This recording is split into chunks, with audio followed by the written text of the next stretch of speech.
Turquia de hoje é uma fascinante mistura de grandes e agitadas cidades e áreas agrícolas férteis e ricas, onde as uvas crescem sob o céu azul. Seu povo é trabalhador e receptivo aos estrangeiros. Os turistas vêm aqui para conhecerem cidades da história bíblica ou para percorrerem locais que um dia dominaram a paisagem da antiga Anatólia.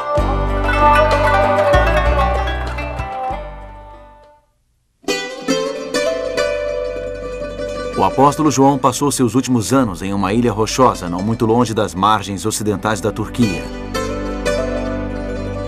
Desta ilha, ele escreveu aos novos cristãos de 7 grandes centros. Muitos estavam sofrendo perseguição e opressão por parte do Império Romano. Hoje visitaremos as ruínas da antiga Laodiceia e conheceremos mais uma das cartas de uma ilha solitária. Nós viemos até a cidade de Istambul e ao Grande Bazar, seguindo uma série de cartas enviadas a esta parte do mundo, então chamada de Ásia Menor. Foi uma carta enviada pelo grande médico, oferecendo cura para as aflições da alma. E o que ele recomenda às pessoas que estão passando por desânimo espiritual é que comprem à vontade um tipo muito especial de mercadoria. Hoje descobriremos que tipo de mercadoria pode nos resgatar.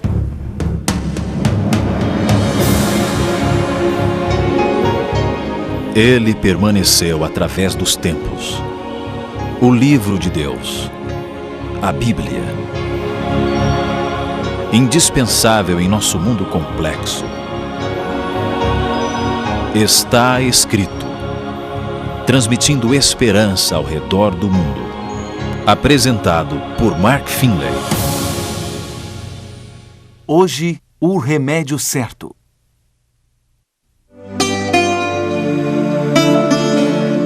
No livro do Apocalipse, encontramos esta série de mensagens enviadas por Jesus Cristo e registradas pelo apóstolo João, aqui na ilha de Patmos. João teve uma visão do próprio Jesus enquanto era prisioneiro do Império Romano. Essas cartas foram dirigidas a 7 igrejas na parte ocidental do que hoje é a Turquia. A última carta foi para a cidade de Laodiceia. Não resta muita coisa de Laodiceia hoje em dia, mas Laodiceia deve ter sido uma cidade e tanto. Era um importante centro comercial e bancário na Ásia Menor. A cidade ficou tão rica que, quando foi destruída por um terremoto no ano de 60 d.C., seus cidadãos recusaram a ajuda romana e a reconstruíram com recursos próprios. A carta em Apocalipse, enviada por João a esta próspera cidade, chegou aqui quando ela estava em processo de reconstrução. A cidade só se transformou em ruínas mais tarde, quando os turcos otomanos a destruíram no século XIII. Eu estou sentado aqui em um antigo aqueduto romano em Hierópolis, cruzando o vale de Laodiceia. Vamos observar com atenção o que esta carta diz, porque ela aborda um problema espiritual, um tormento da alma que aflige quase todos nós em algum momento de nossa vida. Ela se encontra no 3º capítulo do Apocalipse. A carta começa com o diagnóstico do problema. Isto é o que o grande médico observa em Laodiceia. Em Apocalipse, capítulo 3, e versículos 15 e 16. Conheço as tuas obras, que nem és frio nem quente. Quem dera fosses frio ou quente. Assim, porque és morno e nem és quente nem frio, estou a ponto de vomitar-te da minha boca. Jesus Cristo usa uma metáfora para descrever um problema espiritual. Água morna. Água que não é quente nem fria. Não é quente o suficiente para oferecer um bom banho. E não é frio o suficiente para ser agradável de beber. É algo que causa náusea. Do que o médico está falando? Complacência, indiferença. Os laodiceanos não eram quentes, não tinham um destacado fervor espiritual. Eles não tinham aquela paixão por conhecer a Deus. Mas eles também não eram frios. Eles não haviam rejeitado a Deus. Eles não estavam pensando em seguir outro caminho. Eles eram mornos. Eles tinham suficiente vida espiritual para deixá-los confortáveis, mas não o suficiente para serem fervorosos. Eles não podiam ser considerados santos. Não podiam ser enquadrados como pecadores. Esta água é realmente morna. Há um motivo para Jesus ter escolhido a metáfora da água morna. A cidade de Laodiceia não possuía abastecimento de água local, nenhum córrego de águas límpidas, nenhum manancial. A água tinha de ser trazida por meio de aquedutos. Uma cidade próxima rival, no entanto, tinha uma fonte de água, que a tornou famosa por toda a Ásia Menor. Era um lugar chamado Hierópolis, muito visitado pelos cidadãos de Laodiceia. Hierópolis possuía uma série de fontes de águas termais ricas em minerais especiais. É possível visitá-las hoje. A água aqui, rica em sais de cálcio, deixava depósitos brancos conforme descia pelas encostas. Estes depósitos de formas peculiares são chamados travertinos. Hoje o local se chama Pamukkale, que significa castelo de algodão, e é um ponto turístico muito visitado.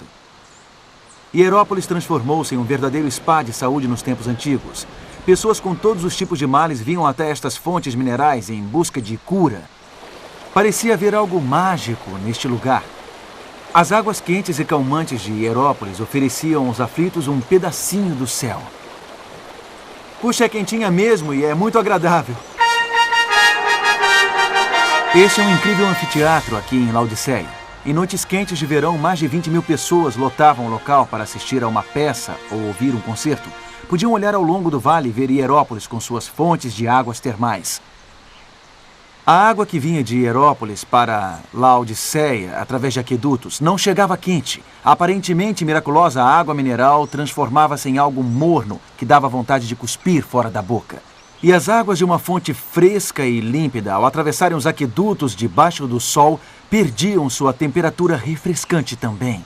Nem quente, nem fria. Os crentes em Laodiceia se tornaram acomodados e autossuficientes. Eles não achavam que precisavam de uma visita do médico divino. E então Cristo teve de usar uma imagem impactante para tentar despertá-los, para fazê-los enxergar seu tormento, sua doença. Ele disse: "Vocês acham que tudo está bem, mas na verdade vocês se tornaram algo que tenho vontade de cuspir fora da boca. Sejam quentes ou sejam frios. Sejam uma coisa ou sejam outra. Mas, por favor, não sejam mornos e indiferentes." Em Apocalipse capítulo 3, podemos ver que Jesus foi um pouco mais a fundo em seu diagnóstico. Ele definiu a doença em detalhes. Veja no versículo 17.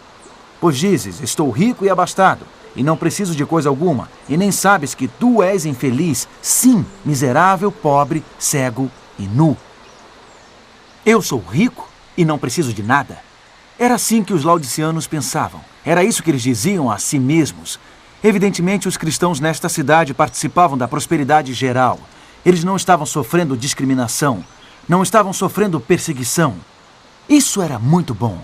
Mas os laodiceanos também não sentiam-se empolgados com o Evangelho. Não era relevante para eles. A boa nova de Jesus Cristo havia se tornado algo comum. O materialismo estava começando a entorpecer os seus sentidos. A agitação da vida diária estava começando a neutralizar seus valores espirituais. À primeira vista, viver confortavelmente não parece uma coisa tão terrível. Achamos não ser algo perigoso. Não posso satisfazer os meus desejos? O que há de errado em estar bem financeiramente? O que há de errado em se alegrar com o que você conquista? A resposta é absolutamente nada, a não ser quando você é pobre, cego e nu e nem se dá conta disso. O problema é quando você está passando fome, mas acha que está saciado. O problema é quando está cego, mas acha que enxerga. Para entender o dilema que essas pessoas em Laodiceia enfrentavam, vou levá-lo a um dos lugares mais confortáveis do mundo. Um dos mais sofisticados lugares da Terra.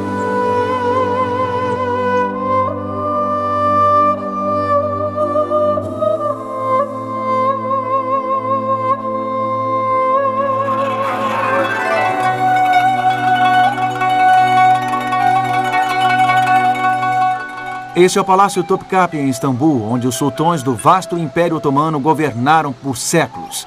Eles eram os todo-poderosos, sua riqueza era legendária. Tudo o que eles tocavam era enfeitado com joias. Os sultões usavam belíssimas túnicas de seda apenas uma vez e depois as jogavam fora. Um banquete de gala exigiria 50 pratos diferentes, servidos em uma mesa de prata sólida.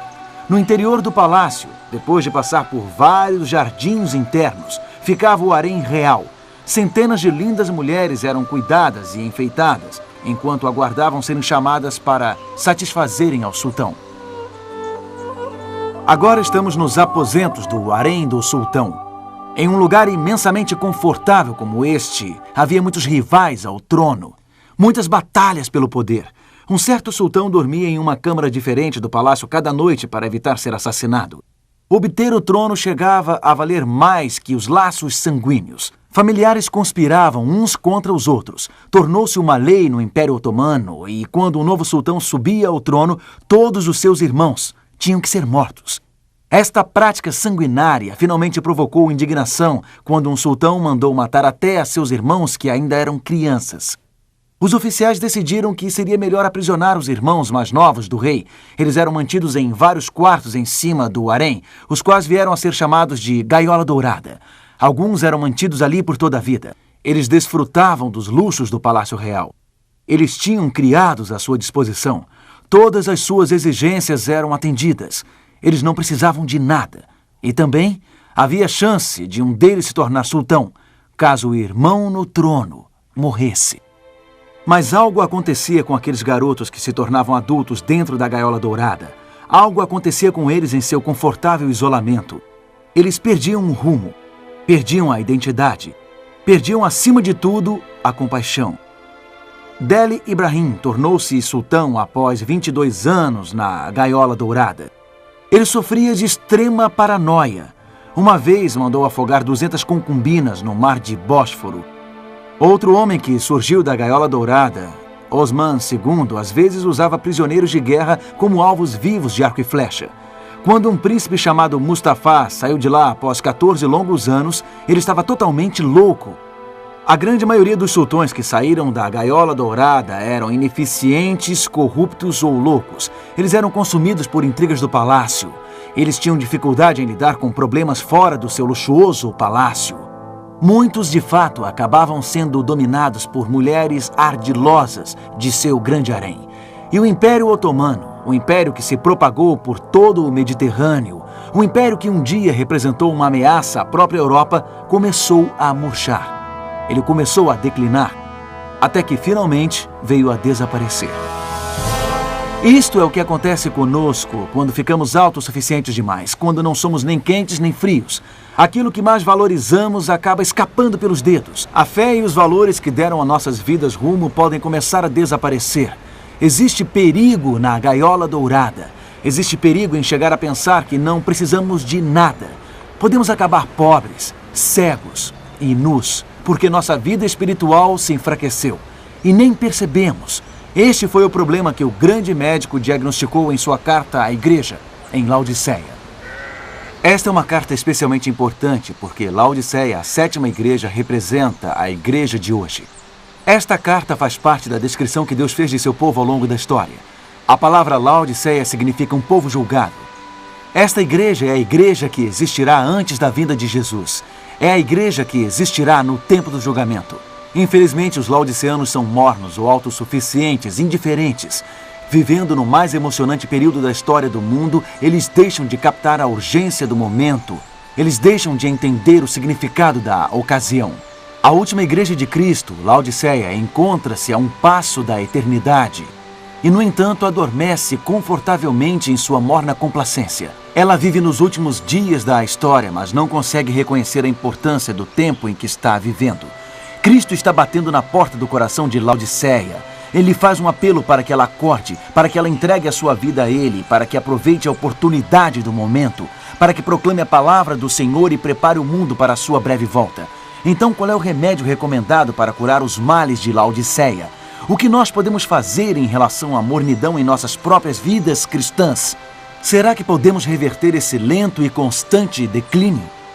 Sim, o grande médico oferece um remédio. O que ele nos diz, surpreendentemente, é para sairmos e comprarmos 3 coisas. Ir às compras não é a primeira coisa que vem à mente quando pensamos em remédios espirituais. Ainda que seja comum irmos ao shopping para curar a tristeza. Mas o grande médico tem em mente um tipo de compra muito especial, uma ida às compras especialmente planejada para aqueles que pensam que não precisam de nada. Este trigo dourado está quase pronto para a colheita, aqui nos campos de Laodiceia. Isto me lembra do julgamento final e da colheita a ser feita por Cristo. Faz-me lembrar também de uma prescrição que o próprio Jesus Cristo deu no capítulo 3 do livro do Apocalipse, no verso 18. Aconselho-te que de mim compres ouro refinado pelo fogo para te enriqueceres, vestiduras brancas para te vestires, a fim de que não seja manifesta a vergonha da tua nudez, e colírio para ungires os olhos, a fim de que vejam. Esta é a prescrição para aqueles que são pobres, cegos e nus e não sabem. Esta prescrição é para os mornos. Ela nos mostra uma saída para a letargia espiritual. Ela nos mostra como almas adormecidas podem ser reavivadas. Portanto, esses itens que Jesus pede que compremos devem ser, de fato, remédios poderosos. Eles devem ser potentes.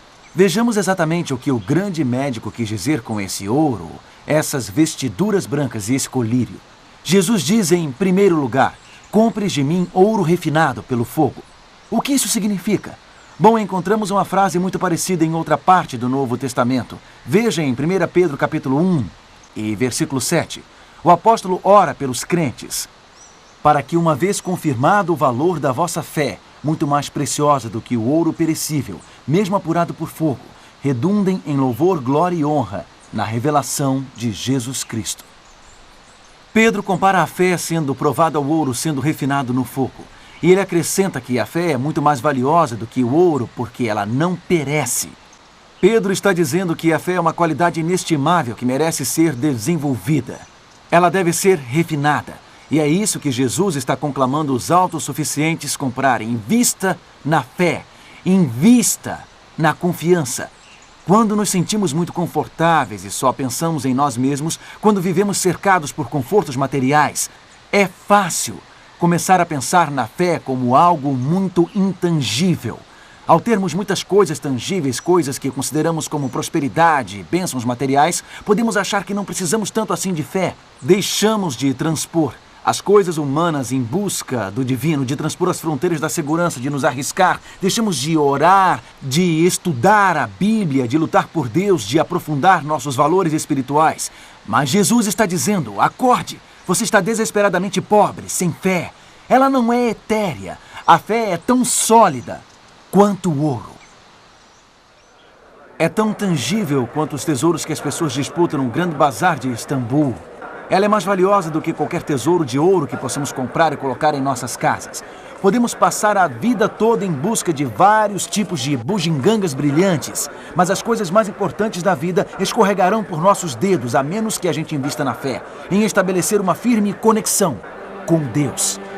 Essa joia é muito linda. Como sair da letargia espiritual? Primeiro, dê um passo em direção da fé. Transponha as fronteiras do seu conformismo. Assuma um novo desafio em nome de Jesus. Agora vamos ver a segunda coisa que o grande médico prescreve: vestiduras brancas. Precisamos vestir nossa nudez com vestiduras brancas. O que isso significa? Esta mesma imagem aparece em Apocalipse capítulo 7. João descreve uma cena gloriosa no céu. Um grande grupo de indivíduos redimidos estão animados, louvando a Deus. E João vê que todos eles estão vestidos de vestiduras brancas. Alguém explica em Apocalipse capítulo 7 e versículo 14. Estes são os que vêm da grande tribulação. Lavaram suas vestiduras e as alvejaram no sangue do Cordeiro. No Novo Testamento, as vestiduras brancas são um símbolo da justiça, de aceitação diante de Deus. Essas vestiduras ficaram brancas pelo sangue do Cordeiro, Jesus Cristo.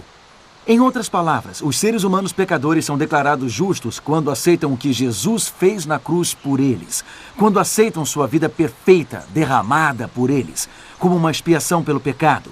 É assim que somos justificados perante um Deus santo. É assim que somos declarados justos perante um Deus santo. Então o que Jesus está dizendo aos autossuficientes é para comprarem esta vestidura branca para cobrir sua nudez.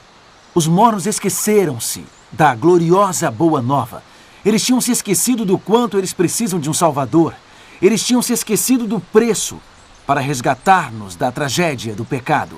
Nós perdemos o vigor na vida espiritual. Nos tornamos mornos quando nos esquecemos de como fomos justificados diante de Deus.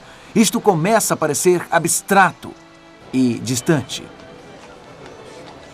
Mas o que Jesus nos diz é que este evangelho é tão básico quanto o vestuário, tão básico quanto a camisa que usamos. Estamos nus e precisamos ser cobertos. A vestidura branca que Jesus nos oferece, sua justiça, é essencial para a nossa segurança. Como sair da letargia espiritual? Valorize esta graça tão cara. Não considere algo comum. Perceba o quanto você necessita da graça que vem através da cruz. Agora vamos examinar mais uma coisa que o grande médico prescreve.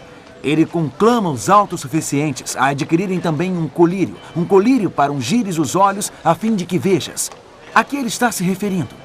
No Novo Testamento é o Espírito Santo que costuma ser indicado como aquele que abre os olhos do homem, que nos ajuda a entender. O próprio Jesus fez esta promessa aos seus seguidores em João capítulo 16 e versículo 13. Quando vier, porém, o Espírito da verdade, ele vos guiará a toda a verdade. É o Espírito que ilumina, é o Espírito que convence.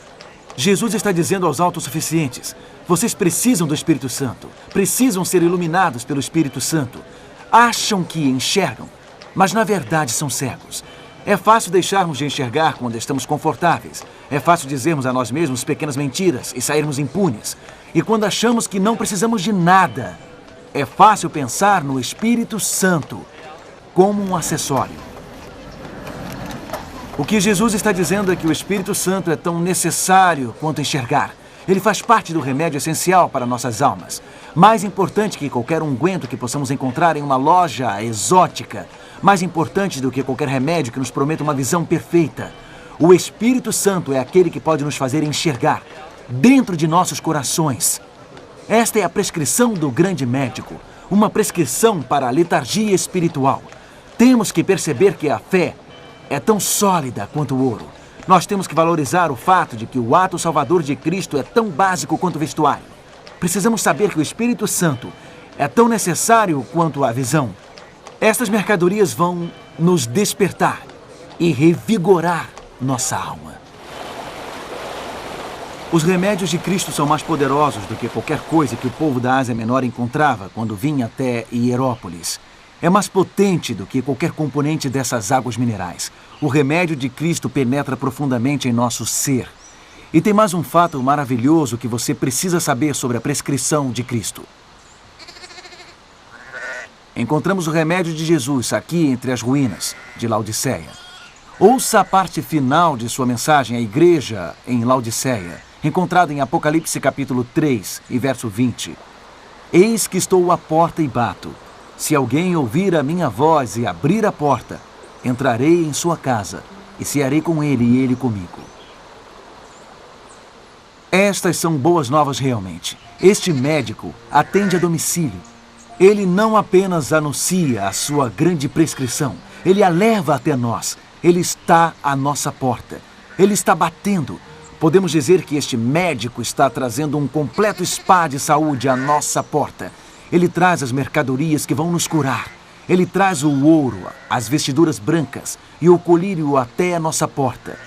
Não será hora de você abrir-lhe a porta? Não será hora de sentar e conversar com Jesus? Não será hora de fazer um jantar entre amigos com Ele? De passar tempo com Ele? Você tem investido a sua vida em tantas outras coisas. Que tal investir no relacionamento mais importante? No relacionamento capaz de revigorar a sua alma adormecida? Cristo está esperando. Cristo está batendo. Do mesmo modo que a água da chuva regou as colinas de Laodiceia hoje, Jesus quer regar as nossas próprias almas. Basta só que aceitemos. Neste momento, enquanto Jesus está à porta do seu coração batendo, cabe a você convidá-lo a entrar. Quer fazer isso? Quer fazer este acordo com Ele? Quer permitir que Ele lhe traga vida espiritual que lá no fundo você está desejando? Por que não fazer isso agora mesmo enquanto oramos? Querido Pai, recorremos a Ti porque uma letargia espiritual se abateu sobre nós, porque perdemos aquele fervor que costumávamos ter. Chegamos a Ti reconhecendo a nossa necessidade. Precisamos do Teu ouro para a nossa pobreza. Precisamos da Tua vestidura branca para a nossa nudez. Precisamos do Teu colírio para a nossa cegueira. Neste momento abrimos a porta do nosso coração a Ti, Senhor. Por favor, entre. Por favor, sinta-se à vontade. Sinta-se o nosso Salvador. Entre em nosso coração, mude a nossa vida, transforme tudo o que precisa ser mudado em nós. Pedimos isto em nome de Jesus. Amém.